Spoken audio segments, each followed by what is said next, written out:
우리 그 손녀가 세라와 하라가 있는데 얘네들이 자기 TV 풀어보는 거를 보니까 엄청 아주 재밌게 보더라고요. 근데 이 큰애하고 작은애하고 보는 거가 다르더라고요. 뭐가 다르냐면 제가 오늘 아침 발견했는데 우리 큰애 세라는 아주 그냥 박수도 치고 뭐 또 중얼거리고 아주 재밌게 봐요. 근데 우리 작은애는 보기는 보는데 눈이 뚫어지게만 보고 아무 감정이 없어요. 그 보니까 큰애는 이해를 하는 거예요. 재밌는 거예요. 근데 작은애는 재미있는 건지 그냥 쳐다보기만 했어요. 여러분, 말씀을 들을 때도 어떤 분들은 재밌게 들어요. 그건 이해가 되고 은혜가 된다는 거예요. 어떤 분들은 그냥 앉아만 있게 돼요. 여러분, 밥을 먹을 때는 맛있게 먹어야 돼요. 예. 오늘 말씀을 좀 맛있게 잡숫기를 바랍니다. 좀 말씀을 먹는 시간이 즐겁기를 바랍니다. 예. 물론 뭐 밥을 맛있게 맛없게 하면 맛이 없겠지만 제가 한 주간 이 밥을 짓느라고 애를 많이 썼으니까 그냥 성의만 보더라도 좀 여러분 맛있게 영양가 있는 영혼의 양식을 드시기를 바랍니다. 요즘 수요 특강을 새로 시작했는데 주제가 목적이 이끄는 삶입니다. 지난 수요일 밤에도 말씀드렸지만 인간은 결코 우연의 산물이 아닌 것입니다. 인간은 분명한 목적을 가지고 창조주 하나님에 의해 참 분명한 계획에 의해 지음받은 자다. 독일의 물리학자요 상대성 이론을 발표하고 노벨 물리학상을 탄 아인슈타인 아시죠? 이분이 말하기를 하나님은 주사위 놀이를 하지 않으신다. 하나님은 주사위 놀이를 하지 않으신다. 이게 무슨 말일까요? 여러분은 주사위 놀이를 해본 적이 있습니까? 공중에 던진 주사위가 땅에 떨어져서 하나의 숫자를 나타낼 때 그 숫자에 어떤 의미를 부여하느냐? 부여합니까? 안 합니까? 예, 부여하지 않습니다. 왜? 우연히 나온 주사위의 숫자에는 별다른 의미가 없기 때문입니다. 의미가 없다면 가치도 없는 것입니다. 인간은 과연 던져진 주사위처럼 우연히 세상에 존재하는 것인가? 그럴까요? 여러분, 결코 그런 것이 아니라는 것입니다. 우리가 이 세상에 태어난 것은 우연도 아니고 그 어떤 실수도 불운도 아닙니다. 혹시 부모는 계획하지 않았을지라도 하나님은 계획하셨습니다. 부모가 자녀의 생명체에 대해 모르고 있을 때도 하나님은 아셨습니다. 거기는 어떤 사람은 임신했는데 2개월 동안 모르고도 지나기도 하지 않습니까? 그래도 하나님은 아신 것입니다. 나의 생명체가 은밀한 곳에서 꿈틀거리기 시작할 때부터 하나님은 아셨습니다. 여러분, 이 성경 구절을 한번 읽어보시죠. 이 현대인의 성경인데 다 같이 주는 내 몸의 모든 기관을 만드시고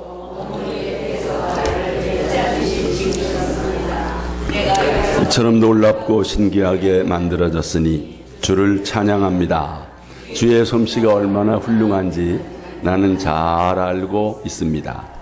내가 보이지 않는 어머니 태에서 만들어지고 있을 그때에도 주는 내 형체를 보고 계셨습니다. 아멘.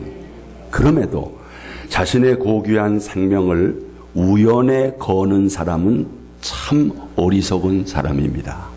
여러분, 우리 옆에 분과 다시 한번 이렇게 우리는 우연의 산물이 아닙니다. 시작. 우리는 우연의 산물이 아닙니다. 여러분, 토마스 칼라이라고 하는 사람이 이런 말을 했는데요. 목적이 없는 사람은 키 없는 배와 같다. 한낱 떠돌이요 아무것도 아닌 인간이라 부를 수 없는 사람이다. 우리는 분명한 목적을 가지고 창조주 하나님의 계획대로 지음받았음을 믿습니다. 이걸 안 믿는다면 나는 우연의 산물입니다. 어쩌다 이 세상에 존재하다가 사라지는 것입니다. 그렇지 않다는 겁니다. 그러므로 우리는 하나님의 목적이 이끄는 삶을 살아야 합니다. 여기서 이끄는, 또 이끈다라는 말이 중요합니다. 영어로 드라이브입니다. 드라이브. 그래서 목적이 이끄는 삶을 영어로 말하면 The Purpose Driven Life. 이 드라이브가 이끌다, 인도한다, 그런 뜻입니다. 인생을 하나의 수레에 비교할 때 이 수레를 누가 끌고 가느냐, 뭐가 끌고 가느냐가 중요한 것입니다. 사람들은 무엇인가에 이끌려 살고 있습니다. 여러분은 무엇에 이끌려 살고 있습니까? 우리는 다른 것에 이끌려 살지 말고 하나님이 나를 지으신 목적이 이끄는 삶을 살기를 바랍니다. 안타까운 것은 오늘날 많은 사람들이 헛된 것에 이끌려 살고 있다는 것입니다. 이런 사람들은 헛된 인생을 살 수밖에 없는 것입니다. 과연 사람들은 어떤 헛된 것에 이끌려 살고 있는가? 첫째는 많은 사람들이 과거의 죄의식에 의해 끌려다니고 있다는 것입니다. 무엇이든 과거에 묶여 사는 것은 좋은 거다, 좋지 않은 거다? 좋지 않은 거다. 많은 사람들이 과거에 묶여서 오늘을 살아갑니다. 과거의 죄와 실수와 실패의 감옥 속에서 벗어나지를 못합니다. 어떤 사람은 6.25 때 총성을 지우지 못하고 지금도 어디서 무슨 소리가 나면 괴로워하는 것입니다. 이런 사람은 과거가 미래를 지배하는 것입니다. 어떤 사람은 난 원래 이런 놈이야 하고 미래로 한 발자국도 나가지를 못하는 것입니다. 여러분, 우리는 과거가 있지만 과거에 갇힐 필요는 없습니다. 과거에 묶여서는 안 됩니다. 특히 과거의 죄의식에 끌려 인생을 허비하면 안 됩니다. 그러면 희망의 미래를 열 수가 없는 것입니다. 여러분, 과거의 죄를 청산하시기를 바랍니다. 지은 죄를 회개하고 죄사함을 받으십시오. 여러분의 미래가 복될 것입니다. 하나님의 말씀입니다. 다 같이 허물의 사함을 받고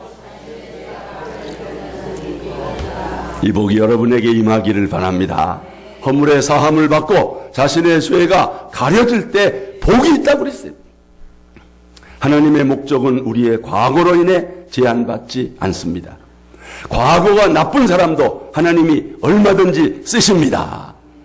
하나님은 모세라는 살인자를 위대한 출애굽의 영도자로 바꾸셨고 사울 같은 박해자를 위대한 전도자로 바꾸셨습니다. 사도 바울이 귀하게 쓰인 것은 과거의 죄의식을 청산하고 미래를 향해 달렸기 때문입니다. 여러분, 오늘 본문 바울의 고백 아닙니까? 다 같이 형제들아, 나는 아직 내가 잡은 줄로 여기지 아니하고 오직 한 일, 즉 뒤에 있는 것은 잊어버리고 앞에 있는 것을 잡으려고 달려가노라. 아멘. 만약에 바울이 과거의 죄의식에 끌려다니면 오늘의 바울이 있겠습니까? 누구보다도 바울이 이 과거가 얼마나 악합니까? 근데 그걸 청산하고 잊어버리고 미래를 향해서 앞을 향하여 달려가서 오늘의 사도 바울이 있는 거 아니겠습니까? 하나님은 여러분이 과거를 청산하고 새롭게 시작하기를 원하십니다. 과거의 죄의식에 묶여있지 말고 자유할 수 있기를 바랍니다. 두 번째, 많은 사람들이 원한과 분노의 쓴뿌리를 씹으며 살고 있다는 거예요. 누구든 분노와 시기와 상처에 묶이면 안 됩니다. 한 번의 상처로 인해 분노가 그의 삶을 살라버립니다.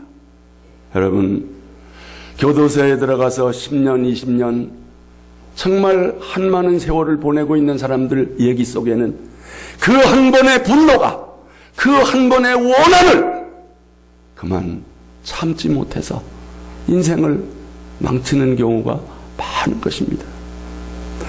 여러분, 로마의 스토아 철학의 대표요 네로 황제의 스승인 세네카라고 하는 사람이 있는데 분노를 이렇게 설명했어요. 들어보세요.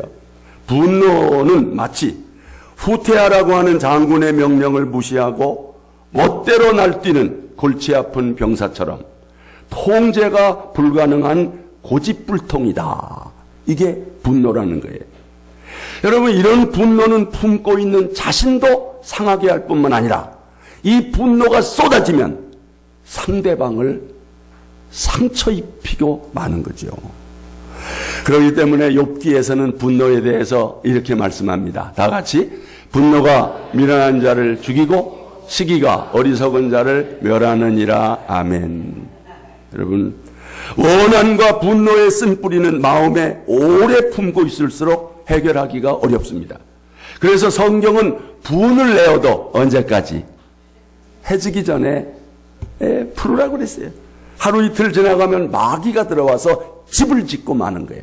자, 이 말씀이죠. 다 같이 분을 내어도 죄를 짓지 말며 해가 지도록 분을 품지 말고 마귀에게 틈을 주지 말라. 아멘. 아멘. 어떤 부분은 싸우고 분내고 있다가도 해 넘어가면 여보 해 넘어갔어. 그리고 이제 다시 화해를 한대요. 얼마나 지혜로운 겁니까, 여러분? 해 넘어가면 끝나는 거예요. 여러분이 원한과 분노를 품고 있는 한 그 상처는 아물지 않습니다. 가장 최선의 길이 뭐냐? 과거의 원한에서 교훈만 얻고 잊어버리십시오. 용서하는 것입니다. 용서는 놀라운 평안이 되어 나와 상대방에게 임할 것입니다. 용서함으로써 원한과 분노의 쓴뿌리에서 자유할 수 있기를 바랍니다. 여러분, 진짜 아직도 그 분노의 쓴뿌리가 지금 마음에 꽉 박혀 있는 분들, 그거 청산해야 됩니다. 그래야 여러분의 인생에 미래가 있어요. 세 번째, 많은 사람들이 두려움에 이끌려 살아간다는 거예요. 현대인의 특징은 두려움이 너무 많다는 것입니다. 건강에 대한 두려움, 질병에 대한 두려움, 사고에 대한 두려움, 경쟁에서 떨어질까 하는 두려움, 실직에 대한 두려움, 그 외에도 전쟁, 지진, 자연재해, 전염병 등의 두려움이 매일 산같이 우리를 누르고 있다는 거예요. 이 스스로를 가둬놓는 감옥이네. 이런 두려움에 빠지면 아무것도 못해요. 좋은 기회를 다 놓칩니다. 그런 사람들의 삶 속에는 새로움이라고 하는 단어가 없다는 거예요. 우리는 이 두려움과 맞서 싸워야 합니다. 어떻게 이 두려움과 맞서 싸워요? 하나님의 사랑이 두려움을 내쫓습니다. 바로 이 말씀이죠. 다 같이 사랑 안에 두려움이 없고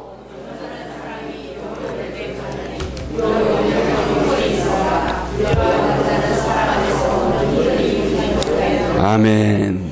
혹 어떤 자녀들이 늘 두려움 속에 있는 자녀가 있다면 정말 그 부모가 사랑해주고 형제가 사랑해주면 두려움이 물러가는.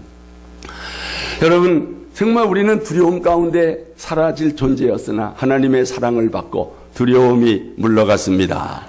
성경은 두려워하지 말고 담대하라, 이 말씀이 355번 있다고 그래요. 65번, 365회가 있다고 그래요. 매일 하루에 한 번씩 하나님이 여러분이 두려워하지 말라고 말씀하십니다. 믿음과 사랑의 무구로 두려움과 맞서 싸워 승리하기를 바랍니다.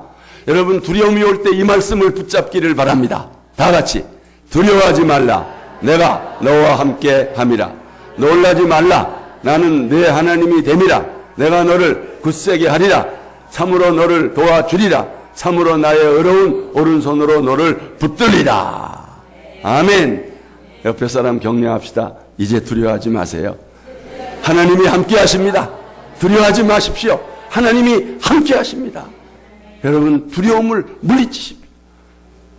네 번째, 많은 사람이 물질에 이끌려 살아간다는 것입니다. 대부분의 사람들에게 재물이 삶의 목표가 되는 것입니다. 여러분, 왜 그럴까요? 착각 때문입니다. 무슨 착각이요? 소유가 많으면 더 행복해질 것이다. 이게 착각이에요. 여러분, 진짜 부자에게 물어보십시오. 행복한가? 또 한 가지 착각, 소유가 많으면 안전할 것이다. 여러분, 그렇지 않아요? 소유를 통한 행복은 일시적인 행복일 뿐입니다.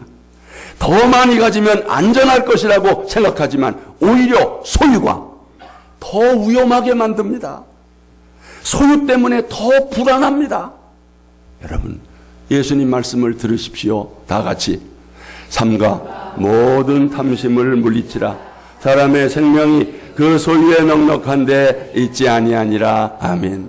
사람의 행복이, 사람의 안전이 소유에 넉넉한 데 있지 않습니다. 여러분, 물질에 이끌려 사는 사람은 물질이 또 하나의 주인입니다. 물질이 또 다른 하나님입니다. 만몬이라고 하는 우상입니다. 그래서 탐심은 곧 우상숭배니라. 여러분, 예수님이 이렇게 경계하신 겁니다. 다 같이. 한 사람이 두 주인을 섬기지 못할 것이니 이를 미워하고 저를 사랑하거나 혹 이를 중히 여기고 저를 경히 여김이라. 너희가 하나님과 재물을 겸하여 섬기지 못하느니라. 아멘. 우리는 하나님만이 나의 주인 되기를 원합니다. 여러분, 재물은 악한 주인이요 선한 하인이다, 이런 말이 있어요. 재물이 여러분의 주인이 되면 그 물질은 여러분의 인생에 무서운 횡포를 합니다. 어떤 사람은 그 물질에 따라 사람을 죽이기도 합니다. 악한 주인. 그러나 여러분, 우리는 물질에 이끌려 사는 사람이 아니라 물질을 지배하고 물질을 다스리는 사람이 되기를 바랍니다. 때로는 교회 다니는 교인들 중에서도 신앙생활 잘하다가 그만 물질을 쫓아가다가 그냥 그나마 신앙도 잃어버리고 방황하는 사람들이 더러 있다는 거지요. 아닙니다. 부동산을 많이 가진 복부인 여자 집사가 있었대요. 그래도 나름대로 열심히 해서 여전도 회장이 됐대요. 마침 여전도 헌신 예배가 돼서 사회를 보는데 성경 봉독 순서였대요. 그때 이 회장이 오늘 하나님께서 우리에게 주시는 성경 말씀은 에스겔서 32장인데요. 제가 가지고 있는 성경으로는 구약 성경 1200평입니다. 그리고 나서 찬송가 305동 나 같은 죄인을 부르겠습니다. 그러니까 매일 부동산 쫓아다니니까 그냥 1200쪽이라고 그러든지 1200페이지라고 그러든지 1200평입니다. 305장이 아니라 305동입니다. 이 정도 되면 이게 물질이 이끌고 가는 그런 삶이 아니겠습니까? 여러분, 잠깐 있다가 사라질 물질에 이끌려 사는 인생이 되지 말기를 바랍니다. 다섯 번째는요, 많은 사람들이 다른 사람들의 인정을 받기 위해 살아간다는 거예요. 타인의 시선과 눈치를 보며 산다는 거예요. 다른 사람이 나를 어떻게 생각할까? 늘 이 생각에서 벗어나지를 못하는 것입니다. 여러분, 남에게 보여주기 위한 인생은 공허한 삶입니다. 군중을 따라가는 사람은 군중 속에서 길을 잃게 되는 것입니다. 자신을 잃어버리게 됩니다. 그렇잖아요. 나는 누군가? 매일 남의 시선만 보다가 결국 외식주의가 되고 이중적인 생활을 하게 될 수밖에요. 남의 시선이 나를 이끄는 것이 아니라 바른 목적이 여러분을 이끌기를 바랍니다. 그러니까 뭔가 소신과 주관을 가지고 사는 거지요. 뭐 남이 나의 인생을 대신 살아줍니까? 그럼에도 사람들은 하나님을 의식하기보다 사람들의 시선을 더 의식합니다. 하나님보다 사람들의 인정받기를 더 원하는 거지요. 거기에 연예인들 같으면야 그렇지요. 연예인들은 인기를 먹고 사는 사람들이니까 남의 시선을 의식 안 할 수가 없겠지요. 근데 여러분은 연예인 아니잖아요. 예. 그래서 어찌든지 다른 사람한테 좀 이렇게 하려고 인정받으려고 공부도 더 하고 스펙도 쌓고 여러 가지 거기다가 그냥 막 또 성형도 하고 그래서 얼굴도 더 예쁘게 보이려고 그런데 이런 말이 있어요. 여자가 40이 되면요 배운 사람이나 못 배운 사람이나 다 똑같대요. 그리고요, 50이 되면 고친 사람이나 안 고친 사람이나 다 똑같대요. 예. 60, 70이 되면 남편 있는 사람이나 없는 사람이나 그게 그거대요. 80이 되면 돈 있는 사람이나 없는 사람이나 똑같고요. 90이 되면 산 사람이나 죽은 사람이나 그게 그거래요. 여러분, 잠깐 있다가 없어질 거, 여기 우리 시선을 두고 뭐 그 인정받아야 뭐 하겠습니까? 여러분, 영원한 것을 바라보시기를 바랍니다. 바로 이 말씀이지요. 다 같이 우리가 주목하는 것은 보이는 것이 아니요 보이지 않는 것이니 보이는 것은 잠깐이요 보이지 않는 것은 영원함이라. 영원하신 주님 한 분만을 바라보며 살아갈 수 있기를 원합니다. 아직 멀었어. 이제 반했어. 그냥 거기 앉아있어. 여러분, 정말 주님 한 분만의 인정을 받으시기를 바랍니다. 주님만 나 인정받으면 되지 뭘 사람들에게 잘 보이려고 그렇게 애를 씁니까? 이 외에도 사람들을 이끌고 가는 거, 소위 3S라고 그래요. 세 가지 S로 스포츠에 미쳐 사는 사람, 또 무슨 스크린, 무슨 섹스, 다 S자 들어가는 거, 이런 것들에 사람들이 이끌려 살아가고 있다는 거지요. 성도 여러분, 과거의 죄의식, 분노와 또 원한의 쓴뿌리, 또 두려움, 물질, 다른 사람의 인정과 시선, 이 중에 뭐가 여러분을 이끄는 것 같아요? 여러분 한번 골라보세요. 5가지지만 한 가지라도 골라서 과감하게 끊어버리시기를 바랍니다. 그래야 하나님의 목적이 이끄는 삶을 살 수가 있는 것입니다. 하나님의 목적을 발견할 수 있기를 원합니다. 하나님이 나를 왜 만드셨는가, 그 목적을 알아야 되는 거예요. 여러분, 목적을 아는 삶의 놀라운 유익에 대해서 5가지 말씀드립니다. 첫째는 목적을 아는 것은 삶의 의미를 부여해 준다는 거예요. 그러니 인생의 목적을 모르고 산다면 삶의 의미가 없는 거예요. 하나님이 없는 삶에는 그 어떤 목적도 있을 수 없고, 목적이 없는 삶은 무의미할 수밖에 없다는 거지. 무의미한 삶에는 어떤 가치나 소망도 없습니다. 또 어떤 기쁨도 행복도 없습니다. 얼마나 지루하고 따분한 삶이겠습니까? 아무리 많은 것을 소유해도 여러분, 목적이 없고 의미가 없는 삶은 이런 고백을 할 수밖에 없죠. 솔로몬의 고백입니다. 다 같이. 전도자가 이르되 헛되고 헛되며 헛되고 헛되니 모든 것이 헛되도다.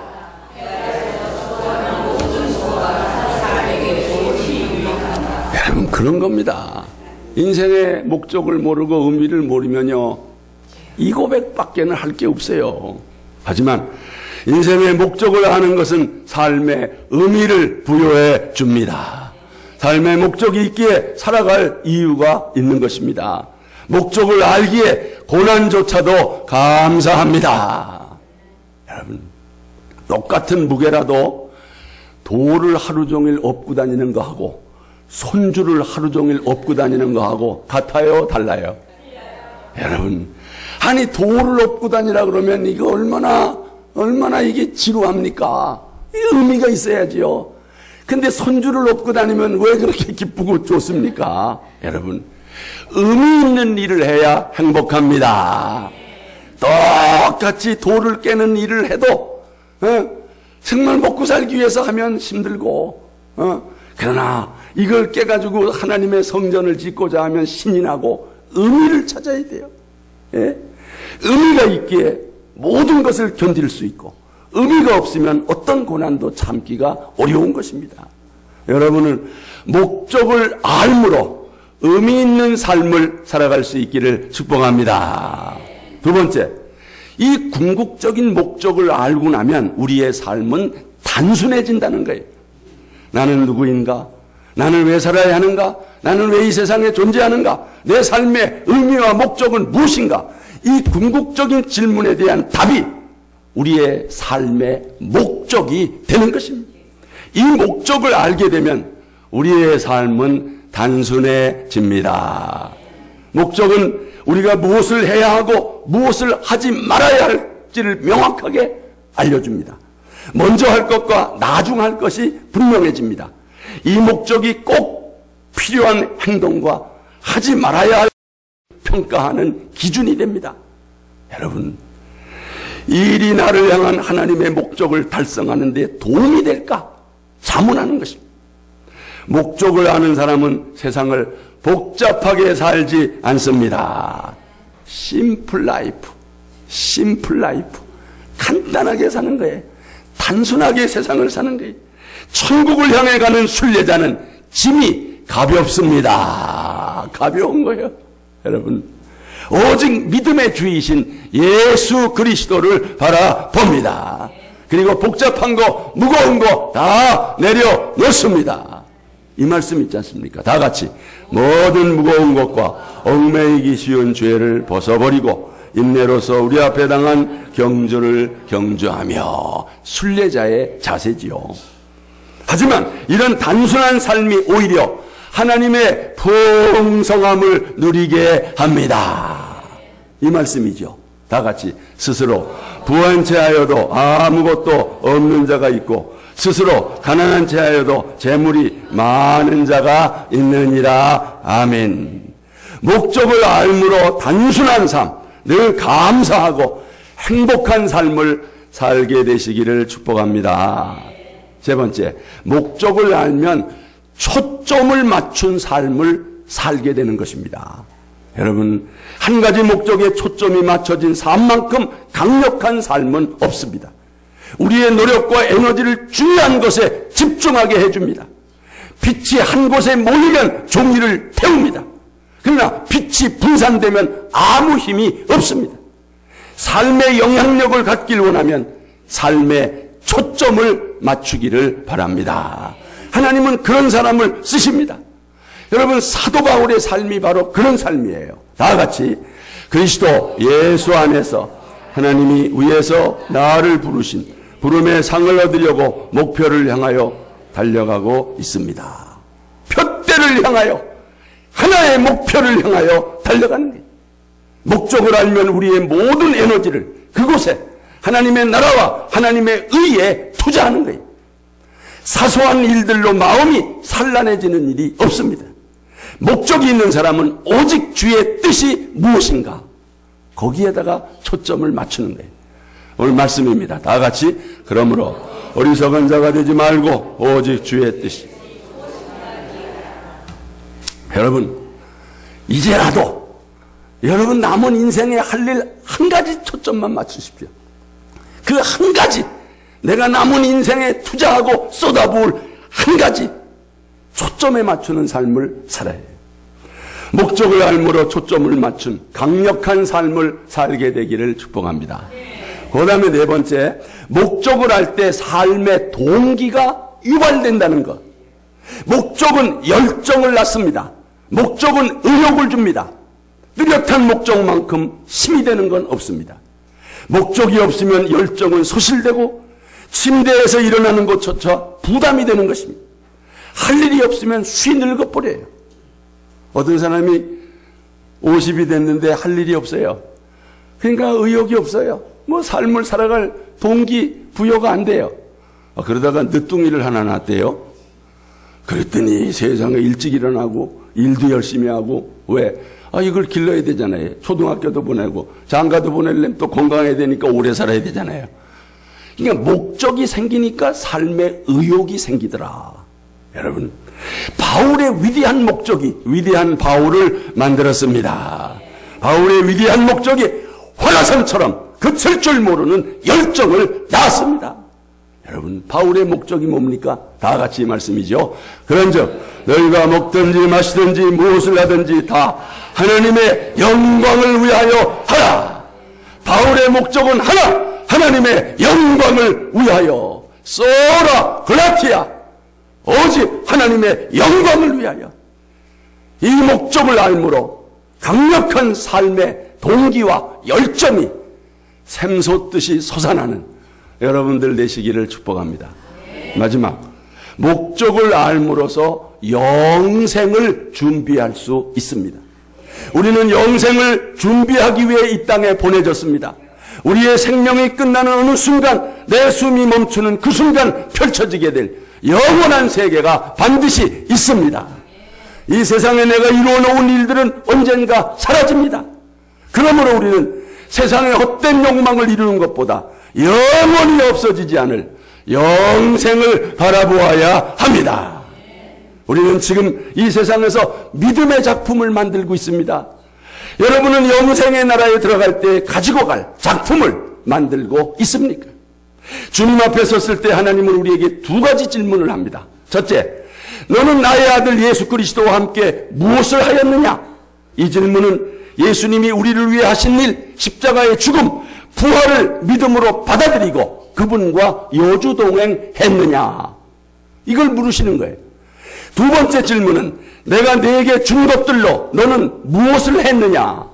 내가 준 재능과 은사, 기회, 인간관계 그리고 여러 자원들로 무엇을 했느냐? 첫 번째 질문은 우리가 영생을 어디서 보낼 것인가를 결정해주고, 두 번째 질문은 영생의 나라에서 얻게 될 상급을 결정해 주는 것입니다. 성도 여러분, 목적이 이끄는 삶을 사실 수 있기를 바랍니다. 하나님께서 여러분을 창조하실 때 계획하셨던 그 목적, 그 거룩한 목적에 이끌려 사는 하나님의 사람들이 되시기를 축복합니다. 찬송합시다.